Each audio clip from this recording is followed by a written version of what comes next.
अस्सलाम वालेकुम। मेरा नाम डॉक्टर मोहम्मद तारेक है और मैं बच्चों का स्पेशलिस्ट हूँ और Pakistan institute of medical sciences में होता हूँ और शाम में इधर प्रीमियम इंटरनेशनल हॉस्पिटल G8 मरकज़ में क्लिनिक करता हूँ। आज इस पब्लिक फोरम के लिए हम डिस्कशन करना चाहते हैं। पाकिस्तान में एक सबसे बड़ा इशू वैक्सीनेशन का है, जिसको हम हिफाजती टीके कहते हैं। हम सबको पता है कि हमारा मुल्क इसमें बड़ा पीछे है कि हम अपने बच्चों को हिफाजती टीके नहीं लगाते और इस मुल्क में हर 1000 बच्चों में तकरीबन 70 बच्चे 5 साल से कम उम्र में फौत हो जाते हैं। जो जिंदा बच्चे पैदा होते हैं उनमें हर 70 बच्चे 5 साल से कम उम्र में फौत हो जाते हैं। और वो किन दो बीमारियों से होते हैं? 2 बीमारियों से होते हैं। सबसे ज्यादा हमारे बच्चे नमूनिया से मरते हैं, जो स्पेशली सर्दियों की सीजन में होता है, और दूसरा हमारे बच्चे डायरिया से, जिसको आम जुबान में पिचेस कहा जाता है, उससे मरते हैं। डायरिया की भी सबसे कॉमन कॉज हमारे मुल्क में वो वायरल है, और जो नमूनिया है उसके कॉमन कॉजेज वायरल नमूनिया से और बैक्टीरियल नमूनिया से। हमारे मुल्क में हिफाजती वैक्सीनेशन तकरीबन जो गवर्नमेंट से, WHO के डोनर से, यूनिसेफ से और दुनिया के मुख्तलिफ डोनर्स की मदद से तकरीबन 11-12 वैक्सीन फ्री लगाई जाती है। चाहे वो BHUs में हो, चाहे वो रूरल हेल्थ सेंटर्स में हो, या बेसिक हेल्थ यूनिट्स में हो, या टर्शरी केयर हॉस्पिटल्स में हो। आप पाकिस्तान के किसी भी हिस्से में रह रहे हो, चाहे बलूचिस्तान है, चाहे खैबर पुख्तनख्वा है या इस्लामाबाद है, हर जगह पे आप जस्ट अपना शनाख्ती कार्ड लेके जाए और आपको 11 से 12 वैक्सीन बच्चों की फ्री लगाए जाते हैं। इसमें ये भी नहीं है कि इस अस्पताल में लगते हैं तो इसमें नहीं लगते। हर गांव में तकरीबन BHU है और हर तहसील में RHC और तहसील हेडक्वार्टर हॉस्पिटल्स है, जिसमें ये फ्री लगाए जाते हैं। लेकिन हमारे मुल्क में तालीम की कमी की वजह से भी और मुख्तलिफ किस्म की मिथ्स और अफवाहों की वजह से लोगों को वरगला लेते हैं, और स्पेशली इसमें मजहबी फैक्टर भी है। दो कि अब बहुत से उलमा का फितवा आ चुका है कि अपने बच्चों को वैक्सीन लगाए। हमारे बच्चों को वैक्सीन लगानी चाहिए। वैक्सीन होता क्या है, आज हम इस पे डिस्कस करते हैं और ये क्यों जरूरी है। वैक्सीन बेसिकली वही बैक्टीरिया या वायरस होता है जिससे ये वैक्सीन बनाया जाता है। उसको या कमजोर किया जाता है या उसको मुर्दा बनाया जाता है, जिसको हम किल्ड वैक्सीन कहते हैं, और फिर उसी को ही उस बच्चे को लगाया जाता है और ये वही बैक्टीरिया और वायरस के खिलाफ इम्यूनिटी पैदा करता है। हमारा पाकिस्तान में जो भी बच्चा पैदा हो जाता है उसको बचपन में ही BCG वैक्सीन लगाया जाता है और पोलियो के ड्रॉप्स दिए जाते हैं। पाकिस्तान में ओरल पोलियो ड्रॉप्स दिए जाते हैं जो लाइव वैक्सीन है, और इसी तरह BCG वैक्सीन TB के खिलाफ लगाया जाता है।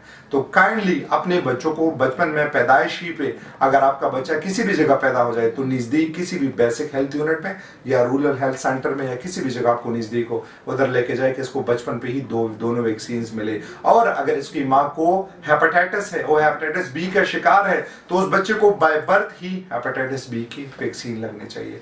और अगर उस बच्चे को ना हो तो पहला हिफाजती टीका हेपेटाइटिस B का, हमारे इस मुल्क में हेपेटाइटिस B और C बहुत कॉमन है, जिसको आम जुबान में हम काला यरकान कहते हैं। अक्सर बहुत से लोगों को हेपेटाइटिस B C हुआ होता है। पाकिस्तान में बहुत सी स्टडीज इस पे जा रही है। अक्सर जेलों के मरीजों को, अक्सर मुख्तलिफ इलाकों के लोगों की जब ये टेस्ट की जाते हैं तो हेपेटाइटिस B पॉजिटिव आ जाता है। इसको साइलेंट किलर कहते हैं। लोगों को हेपेटाइटिस B काला यरकान होता है, 10-15 साल पता नहीं चलता। जब पता चल जाता है तो जिगर खराब हो चुका होता है, फिर उसमें कुछ होता नहीं है। लेकिन जिन माओ के हेपेटाइटिस B पॉजिटिव हो या जब इनकी स्क्रीनिंग हो तो उनके बच्चों को हेपेटाइटिस B बाय बर्थ लगाया जाता है।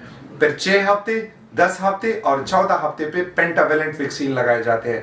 पेंटावेलेंट नाम से जाहिर होता है जो 5 वैक्सीन है, जिसमें हम आम जुबान में हम उसको काली कांसी, तशंज, इसी तरह नमूने के खिलाफ इन्फ्लुएंजा B और स्ट्रेप्टोकोकस निमोनी, इसी तरह हम डिप्थीरिया, पर्टसिस और इन सब चीज़ों के खिलाफ वैक्सीन लगाए जाते हैं और इनकी 3 डोजेज लगाए जाते हैं और काले यरकान के खिलाफ। और अब साथ साथ में पाकिस्तान में मेदी बुखार बड़ी ज़्यादा कॉमन हो रही है, स्पेशली सिंध में, अंदरून बलूचिस्तान में, और इसी तरह पंजाब की भी, जनूबी पंजाब के इलाकों में इतनी खतरनाक मेदी बुखार है जिस पे कोई एंटीबायोटिक असर नहीं कर रहा। तो अब WHO और यूनिसेफ के ताउन से पाकिस्तान में मेदी बुखार की वैक्सीन भी लगना शुरू हो गए हैं। और इसी तरह डायरिया, पेचिस के खिलाफ रोटा वायरस वैक्सीन भी लगाया जाता है।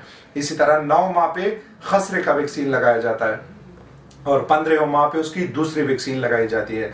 पाकिस्तान में हर साल नमूनिया से लाखों बच्चे मरते हैं और उसमें एक वजह ये भी है कि खसरे से बहुत से बच्चे, खसरे 2 वजह से बच्चों को मरवाते हैं। गर्दन तोड़ बुखार करता है खसरा, दूसरा नमूनिया करता है। पाकिस्तान में बहुत से बच्चे हमारे हॉस्पिटलों में इस नमूनिया से मरते हैं और उन नमूनिया में एक वजह खसरे की बीमारी भी है। तो इस सारे पब्लिक फोरम पे इस मैसेज का मकसद ये है कि अपने बच्चों को हिफाजती वैक्सीन लगाएं।